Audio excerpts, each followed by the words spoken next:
Join us as we search Alaska and beyond for mysterious creatures, featuring Beans Baxter and Rob Roy Menzies.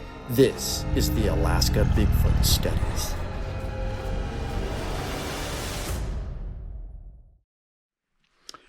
Welcome to the Alaska Bigfoot Studies. Really happy about this place. I'm going to message Rob and Beans later because we have been wanting to explore the Eklutna Lake area because it's a huge hotspot. I know a lot of viewers are, leaving comments telling me to go to Eklutna. The problem with Eklutna is there can be a lot of people there and it's hard to get away. You can take the trail 8 miles back. There's a beautiful campground. I do want to do that with the guys one time, but there are people around and it just depends on what days you can use motorized vehicles to get back there. It may take a while to bike back there. You can also kayak, but as far as just going there and parking and hiking, can be a little bit difficult to find a place to go where you can really get away from people. But I am in the general vicinity, not too far. I'm not on Eklutna Mountain, but I am very close to Eklutna.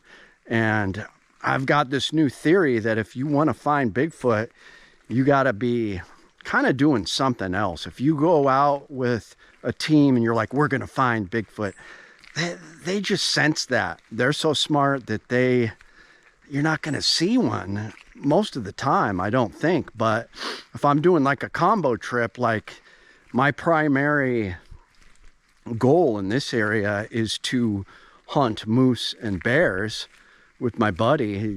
Thankfully, he showed me this spot by his house. And, my side quest is to look for, not lick Bigfoot, God no, is to look for Bigfoot. So that's what I'm doing. Just a drizzly, you see the fog up there, foggy day. There's a creepy feeling in these woods, but I wanted to talk about just the search for Bigfoot. We've got, social media and AI nowadays, and just something's going on. I know when people say, well, why haven't we found anything? I'm starting to come up with some theories. I do believe in the, American primate, North American primate theory where, there's just a flesh and blood ape-like creature, very intelligent, looks to be, extremely tall, part ape, part human, probably just something that survived, and it's so intelligent it can keep hidden, and we haven't been able to find it or remains because it's so intelligent. And I do think that that's possible. I think that's probably going on in a few pockets of very dense forests, mountain forests, Pacific Northwest. I don't think it's a huge population, and obviously here in Alaska, lower Kenai Peninsula, I think there's a population of Bigfoot that are living like that. But there's got to be something with the woo, and I know a lot of people don't like to hear that, but there's just something unexplained going on. As far as the video we've gotten, I do think the Patty film is still the best. I do believe in the Patty film. I know a lot of people don't, but it's just, I think it's an amazing piece of film that shows us there's something out there. The new ones coming out, I've seen a few pictures and videos. Obviously 90%, if not more, are fake, but some of them make me wonder. Some of them could be real. There have been tons of tracks found. Some of the tracks, it'd be pretty difficult to make something like that because you've got actual fingerprints, toe prints in the tracks. Pretty amazing. I'm sad that Dr. Meldrum has passed away. I know Beans and Rob Roy knew him, And I never got a chance to meet him, but he had some pretty cool tracks and prints he had taken. So there's some evidence out there, but you know, it's just something weird is going on. It hasn't been discovered, and you know, people scoff at it. You know, I feel like a lot of people believe, but you know, a majority of the general population will think, well, you're crazy if you think Bigfoot actually exists. But something weird's going on where it's able to mask itself, go in and out of reality. The whole interdimensional Bigfoot comes into play. Shout out to Jomo and the kids. Thanks for tuning in. But the main reason I think that is because there's been so many sightings over the decades and hundreds of years, and then into the oral tradition of Native Americans. And that's what really makes me believe is you know, we've got Native Americans have been experiencing this for hundreds, if not thousands of years at times. And you know, these tribes know about this creature.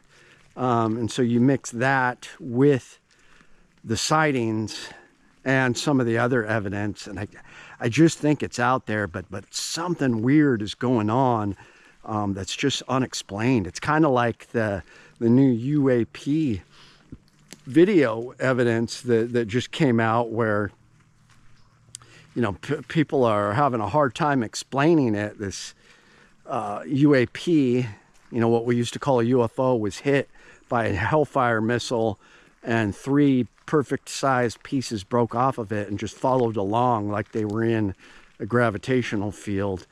And this was on, you know, a military tracking system camera. So just like that, you can't explain it. Something's going on with Bigfoot.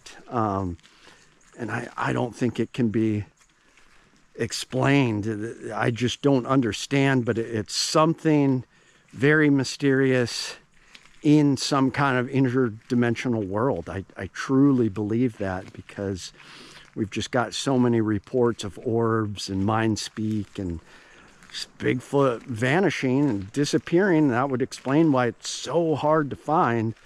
And then just the mystery of these woods and these mountains. I mean, you come up here, you gotta stay alive. First of all, very dangerous, very thick. If I was just we call it bushwhacking, and that's going off trail. If I was just going to go off trail, that stuff is so thick.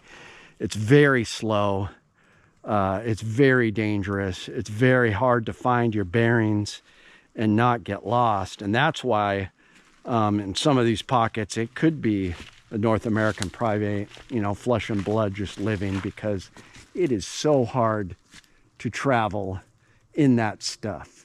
You're not going to go fast, that's for sure. You might find a game trail here and there, but oh man, difficult to traverse. So as far as theories I have, I do like the interdimensional theory. I always talk about Louis L'Amour's book, The Haunted Mesa. It was the last book he wrote before he died. He went his whole life writing Westerns, and then he did this weird mystery before he died. It happened in the southwest of the United States. I always like it because the main character traveled through Santa Fe, where I used to live in New Mexico. And seeing some movement. I don't know, eyes playing tricks on me. Looking for animals. But in the book, there was these Native American characters, and they had these kivas, these structures with a round portal in the stone, and this would take them to another dimension. You would travel through, and then the guy went through and he found himself in this rainforest world, kind of like this. Can't see the sky, it's all foggy and cloudy, huge trees, rainforest area, and lo and behold, there's 7-foot tall, hairy, Bigfoot-like creatures on this world. I truly think Louis L'Amour was trying to tell us something. I think he was in contact. He had friends that were affiliated in these tribes, and I think he got some information about Bigfoot, and he was letting us know that through his book, because it was just an off-the-wall book, just came out of nowhere. Really interesting. So my theory is there is some kind of travel. I think some of them can kind of mask themselves and do the whole predator cloaking thing, but I think what's really going on is they're traveling to another dimension, in and out, whether it's certain spots that they can go to, portals that they know where they're at, you know, twisting time and space, or they're just able to do it by will wherever they're at. So I think that's a big part of what's going on.